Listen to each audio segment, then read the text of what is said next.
दोस्तों, क्या हो अगर आपका सामना ऐसे एलियन से हो जाए जिसे आप देख ही ना सकें। इस मूवी का नाम है द डार्केस्ट आवर। फिल्म में दिखाया गया है कि आसमान से कुछ अजीब सी रोशनी पृथ्वी पर आ जाती है और अपने साथ इलेक्ट्रिक वेव्स लेके आती है।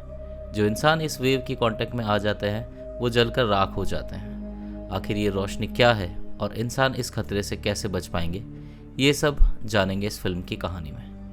कहानी की शुरुआत में हमें दिखाया जाता है दो अमेरिकन सॉफ्टवेयर डेवलपर्स बैन और शैन को, जो रात को एक प्लेन में सफ़र कर रहे थे रशिया की ओर। सफ़र के दौरान अचानक प्लेन की लाइट्स बंद हो जाती हैं, पर जल्द ही सब कुछ नॉर्मल हो जाता है। अगली सुबह वो दोनों मॉस्को पहुंच जाते हैं। दरअसल ये दोनों यहाँ अपनी बनाई एक एप्लीकेशन के लिए एक इन्वेस्टर से मिलने आए हैं और उनका मकसद इस ऐप की मदद से किसी भी एरिया में हो रहे इवेंट्स और प्रोग्राम्स की इन्फॉर्मेशन देना है। जब वो इन्वेस्टर से मिलने जा रहे थे तभी उन्होंने देखा कि दो अमेरिकन लड़कियां उन दोनों की बनाई हुई ऐप को यूज़ कर रही थी। इसके बाद ही वो दोनों इन्वेस्टर के ऑफिस पहुंच जाते हैं, पर ऑफिस जाते ही उन्हें पता चलता है कि उनका एक पुराना साथी जिसका नाम स्काइलर है वो पहले से ही वहां मौजूद है। स्काइलर ने उनकी ऐप का आइडिया चुराकर इन्वेस्टर्स को पहले ही प्रेजेंट कर दिया। इस वजह से बैन और शैन दोनों को निराश होकर वहाँ से निकलना पड़ा।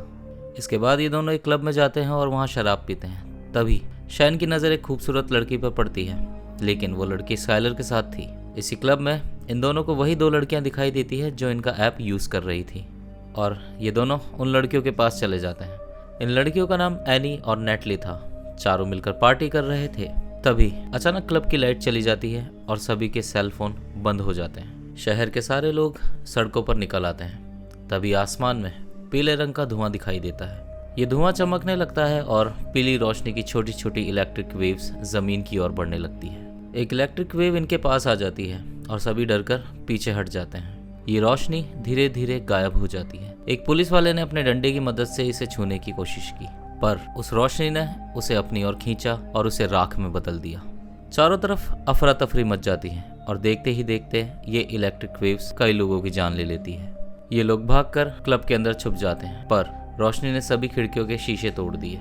असल में ये वेव्स एक तरह के एलियंस हैं जिन्हें इंसानों के अलावा सब कुछ ग्रे नजर आता है। वो जीव धीरे धीरे सबको मारने लगते हैं। तभी किसी ने शराब की एक बोतल में आग लगाकर उन एलियंस की तरफ फेंका, जिससे कि एक जीव पीछे हट गया। स्काइलर भी क्लब के अंदर आ जाता है और ये लोग छुपते हुए एक बेसमेंट में आ जाते हैं। जब दरवाज़ा किसी ने खटखटाया तो नेटली ने स्टोर रूम का दरवाज़ा खोला और उसने देखा कि वो स्काइलर था। उसने स्काइलर को अंदर आने दिया। स्टोर रूम में खाना पहले से ही मौजूद था, जिसकी वजह से इन्हें कोई परेशानी नहीं हुई, पर इन लोगों की काफ़ी बहस भी हुई। ये लोग 5 दिनों तक उसी स्टोर रूम में छुपे रहे और जब 24 घंटों तक बाहर से कोई आवाज़ नहीं आई तो ये लोग बाहर निकल जाते हैं। इन लोगों ने फैसला किया कि ये यहाँ से निकलकर एम्बेसी की ओर जाएंगे।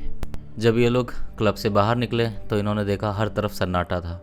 हर तरफ तबाही मची हुई थी और गाड़ियाँ सड़कों के बीचों बीच खड़ी थी। कुछ दूर जाकर इन्होंने एक औरत को देखा जो अपनी खिड़कियां पैक कर रही थी। इन लोगों ने उस औरत से एम्बेसी का पता पूछा। कुछ दूर चलने के बाद ये लोग एक पुल के पास पहुंचे और पुल के उस तरफ एम्बेसी थी, लेकिन पुल बीच में से टूट चुका था। दूसरे रास्ते की तलाश में ये लोग एक जगह पर पहुंचे जहां बीचों बीच एक पुलिस की गाड़ी खड़ी थी। स्काइलर और दोनों लड़कियां नज़दीकी मौजूद बिल्डिंग के पास जाके छुप गए और बैन और शैन पुलिस की कार के पास जाते हैं। बैन और शैन को कार से कुछ ज़रूरी सामान और एक नक्शा मिला। कार से कुछ ही दूर एक कुत्ता किसी चीज़ पर भौंक रहा था। तभी अचानक कुत्ता जलकर राख हो गया और ये लोग घबरा गए। स्काइलर और वो दोनों लड़कियां पास की बिल्डिंग के अंदर चली जाती हैं और बैन और शैन दोनों उस कार के नीचे जाके छुप जाते हैं। इसके बाद एक इलेक्ट्रिक वेव उस कार के पास पहुंच जाती है, जिससे कि कार की सारी लाइटें जलने लग जाती हैं। वो वेव उस कार के आसपास घूमती रही, लेकिन कार के नीचे छुपे हुए बैन और शैन को नहीं देख पाई। उस वेव के वहाँ से निकलते ही ये दोनों भी कार से निकलते हैं और अपने साथियों के पास पहुँच जाते हैं। ये चारों एक मॉल में पहुँचते हैं जहाँ पर एक प्लेन क्रैश हो चुका था। तब स्काइलर ने सुझाव दिया कि उन्हें यहीं रुकना चाहिए और मदद का इंतज़ार करना चाहिए, लेकिन बैन और शैन ने कहा कि अगर वो यहाँ रुके तो मारे जाएंगे। इसके बाद शैन ने बताया ये एलियंस इलेक्ट्रिक वेव से बने हैं और इनके पास मौजूद जो भी इलेक्ट्रिक डिवाइस हैं वो इनकी मौजूदगी से जलने लगते हैं। इसके बाद सभी ने मॉल में मौजूद बल्ब को इकट्ठा किया और अपने गलों में बांध लिया। जब भी ये एलियंस इनके पास आते तो इनके गले में मौजूद बल्ब जलने लगते थे, जिससे इन्हें पता चल जाता था कि इनके नज़दीक वो जीव मौजूद है। इसके बाद शैन के गले में मौजूद बल्ब जलने लगा, जिससे कि उसे पता चल गया कि इनके नज़दीक एक एलियन मौजूद है। ये देखकर शैन बिना हिले वहीं खड़ा रहा और कोई हलचल ना होने पर वो एलियन वहाँ से चला गया। जब वो वेव आगे बढ़ी तो नेटली उसे देखकर घबरा गई। तभी शैन ने उसे अपनी तरफ खींचा और छुपा लिया। इसके बाद वो इलेक्ट्रिक वेव वहाँ से चली जाती है। तब शैन ने सबको बताया कि कांच की वजह से वो इलेक्ट्रिक वेव्स इन्हें नहीं देख पाई, जिसकी वजह से ये सभी बच गए। इसके बाद ये लोग वहाँ से बाहर निकल गए और कुछ दूर चलने के बाद एम्बेसी पहुँचे। वहाँ पर बिल्डिंग की हालत देखकर ये लोग घबरा गए। अंदर पहुँचकर उन्होंने देखा कि सब कुछ तबाह हो चुका था, हर तरफ गोलियाँ बिखरी हुई थी। इसके बाद स्काइलर ने एक बंदूक उठाई और बाकियों से कहा कि वो लोग अंदर जाएं। जब ये लोग अंदर गए तो इन्होंने बिल्डिंग की तलाशी ली, लेकिन बिल्डिंग में कोई भी मौजूद नहीं था। जब ये बिल्डिंग के थोड़ा अंदर गए तो इन्हें एक कंट्रोल रूम मिला, जहाँ पर एक मैप और एक रिपोर्ट थी। इस रिपोर्ट के अनुसार ज़्यादातर शहरों पर इन एलियंस का कब्जा हो चुका था और इंसानों के पास ना तो इनसे लड़ने का कोई हथियार और ना ही इनसे बचने का कोई तरीका था। उसी कंट्रोल रूम में उन्हें एक रेडियो मिला जो कि पिंजरे में बंद था। जब शॉन ने उसे ऑन किया तो उसमें से रशियन भाषा में एक संदेश आ रहा था, लेकिन वो लोग उसे समझ नहीं पा रहे थे। तभी इन सभी ने खिड़की से बाहर देखा कि वो वेव्स अभी भी शहर में मौजूद हैं और तबाही मचा रही हैं। तभी उनकी नज़र स्काइलर पर पड़ी, जो कि राइफल लेके तैयार था और एलियंस को मारने की फिराक में था। ये दोनों स्काइलर को रोकने के लिए नीचे गए, पर अचानक ही वहाँ खड़ी कारों की लाइटें जलने लगी। इसका मतलब कि वो एलियन आसपास ही था। तभी अचानक एक एलियन वहाँ आया और स्काइलर ने उस पर गोलियां चलाना शुरू कर दिया। स्काइलर ने उन दोनों को वहाँ से भाग जाने के लिए कहा, पर उस एलियन ने स्काइलर को भी भस्म कर दिया। ये दोनों भाग करके वापस उसी बिल्डिंग के अंदर आ गए और अंदर आने के बाद उन्होंने अपने सामने मौजूद बिल्डिंग में एक लाइट को जलते हुए देखा।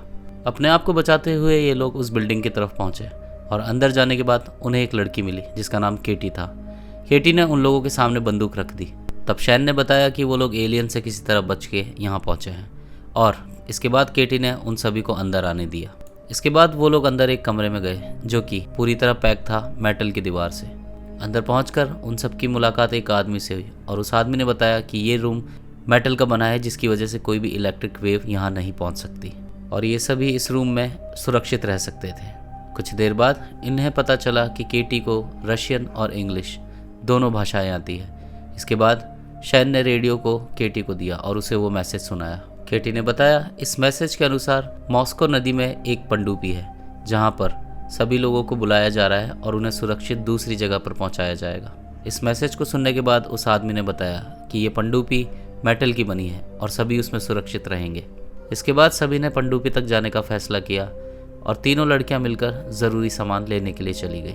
इसी दौरान उस आदमी ने शैन और बैन को एक गन के बारे में बताया। इस गन के अनुसार अगर इन एलियंस पर अटैक किया जाए तो वो एलियंस वहीं पर फ्रीज हो जाएंगे, यानी कि जम जाएंगे। इसी दौरान जब ये लड़कियां बाहर थी तो एक एलियन की नज़र इन पर पड़ गई और वो एलियन इनके पीछे पीछे उस बिल्डिंग में आ गया। तीनों लड़कियां घबरा कर वहाँ से भागी और किसी तरह उस कमरे तक पहुँच गई। जल्दबाजी में इन्होंने दरवाज़ा खुला छोड़ दिया, जिसके कारण एक एलियन अंदर आ जाता है। ये लड़कियाँ किसी तरह कांच के सहारे पीछे छुप जाती हैं और उस एलियन को रोकने के लिए उस आदमी ने अपनी गन फायर की। गन के हमले से ये रोशनी वहीं रुक जाती है और इस रोशनी में मौजूद जीव दिखने लगता है। तब सबको ये स्पष्ट हो गया कि ये दूसरी दुनिया का एक एलियन है और ये रोशनी इंसानों को ख़त्म करने के लिए ही पृथ्वी पर आई है। कुछ ही देर में इस गन की बैटरी लो हो जाती है, जिसके कारण एलियन उस आदमी को भी मार देता है। इस हमले के बाद शैन और बैन ने उस गन को उठाया और वहाँ से भाग गए।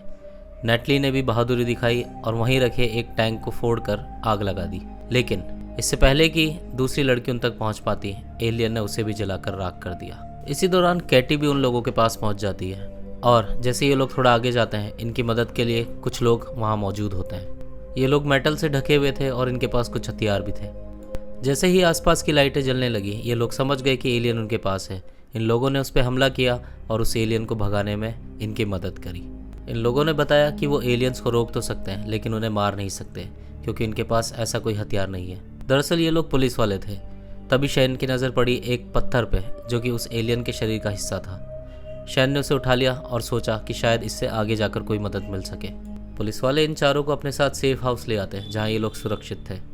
इसके बाद शैन इन्हें बताता है कि नज़दीकी एक नदी में पनडुब्बी मौजूद है। लेकिन उस सबमरीन तक पहुंच पाना मुमकिन नहीं है क्योंकि चारों तरफ एलियन मौजूद थे। ये बात सुनते ही पुलिस वाले भी इनके साथ हो गए और इनकी मदद करके उस पनडुब्बी तक पहुंचने का फैसला करते हैं। इन सब का अब एक ही लक्ष्य था, किसी भी तरह सही सलामत उस सबमरीन तक पहुंचना। ये सभी सुरंग के रास्ते पनडुब्बी की ओर जा रहे थे, तभी अचानक वहां पर एक एलियन ने अटैक कर दिया। इस दौरान केटी वहीं पर फंस जाती है और उसकी मदद के लिए बैन उसे बचाने जाता है, लेकिन इस दौरान बैन पकड़ा जाता है और एलियन उसे भी जलाकर राख कर देता है। ये सब देखकर शैन को बहुत गुस्सा आया। किसी तरह ये सब बचते हुए उस टनल से बाहर आ जाते हैं। बाहर आते ही ये लोग नदी के पास पहुंचते हैं जहां उन्हें एक बोट दिखती है। ये सभी उस बोट पर बैठकर वहां से निकल जाते हैं, पर कुछ दूर चलते ही ये बोट एक पत्थर से टकरा जाती है। जल्दी ये सब बोट से बाहर आ जाते हैं और बाहर आते ही इनका ध्यान पड़ता है एक बवंडर पर। दरअसल ये बवंडर एक रोशनी से बना था जो कि पृथ्वी से सभी मिनरल्स और धातु अपनी ओर खींच रहा था। तब इन सबको पता चलता है कि एलियंस सिर्फ उन्हें मारने ही नहीं, यहाँ पर मौजूद हर प्रकार के मिनरल्स और धातु को ले जाने आए हैं। इसी दौरान इनके पास मौजूद एक बिल्डिंग टूटने लगती है। उसके मलबे से बचने के लिए ये सभी पानी में कूद जाते हैं। पानी के बहाव में ये सभी तैरकर उस सबमरीन तक पहुंच जाते हैं। जब ये सब वहां पहुंचते हैं तो सबमरीन के ऊपर आने के बाद इन्हें पता चलता है कि नेटली अभी भी गायब है। इस बात से शैन बहुत दुखी हुआ। उसने किसी तरह कैप्टन से बात की और उसे वहां रुकने के लिए मना लिया ताकि वो नेटली को वापस ला सके। इसके बाद शैन और उसके कुछ साथी नेटली को ढूंढने के लिए उस सबमरीन से बाहर चले जाते हैं। ये लोग नज़दीकी एक गोदाम के पास पहुंचते हैं और वहां पहुंचते ही कुछ फ़ोन आसपास फेंक देते हैं। जल्द ही इनमें से एक फ़ोन बजने लगता है, जिसकी वजह से इन्हें पता चल जाता है कि एलियन इनके पास है। एलियन के पास आते ही शैन का पैर रेलवे ट्रैक में फंस जाता है और शैन वहीं नीचे गिर जाता है। जैसे ही उसे मौका मिलता है तो वो अपनी माइक्रोवेव गन से उस एलियन पर अटैक करता है, जिसकी वजह से वो एलियन दिखाई देने लगता है और बाकी के पुलिस वाले उस पर गोली चलाने लगते हैं, जिससे कि वो एलियन मारा जाता है। इसके बाद उन सभी को पता चला कि माइक्रोवेव गन की मदद से इनके नज़दीकी मौजूद शील्ड को रोका जा सकता है और इन्हें मारा जा सकता है। इस दौरान नेटली ने शैन की आवाज़ सुनी और वो बस के बाहर आ जाती है। शैन उसे बचाने वहाँ पहुँच जाता है। इसी बीच उन पुलिस वालों ने वहाँ मौजूद पेट्रोल के टैंक को खोल दिया ताकि एलियन आने पर वो उस माइक्रोवेव गन से उन पर हमला कर सके। जैसे ही एलियन पेट्रोल के पास पहुँचे, केटी ने एक बोतल में आग लगाई और उसे पेट्रोल के ऊपर फेंक दिया। इसी दौरान एक पुलिस वाले ने माइक्रोवेव गन को एक्टिव किया और उन पर हमला किया। तब उन्हें पता चला कि वहाँ 3 एलियन मौजूद थे। ये सभी उन पर लगातार हमला कर रहे थे और आखिरकार उन एलियंस को मारने में कामयाब हो जाते हैं। इसी दौरान बस में छुपी नेटली को शैन ढूंढ लेता है, लेकिन अचानक से ये बस खुद ब खुद चलने लगती है।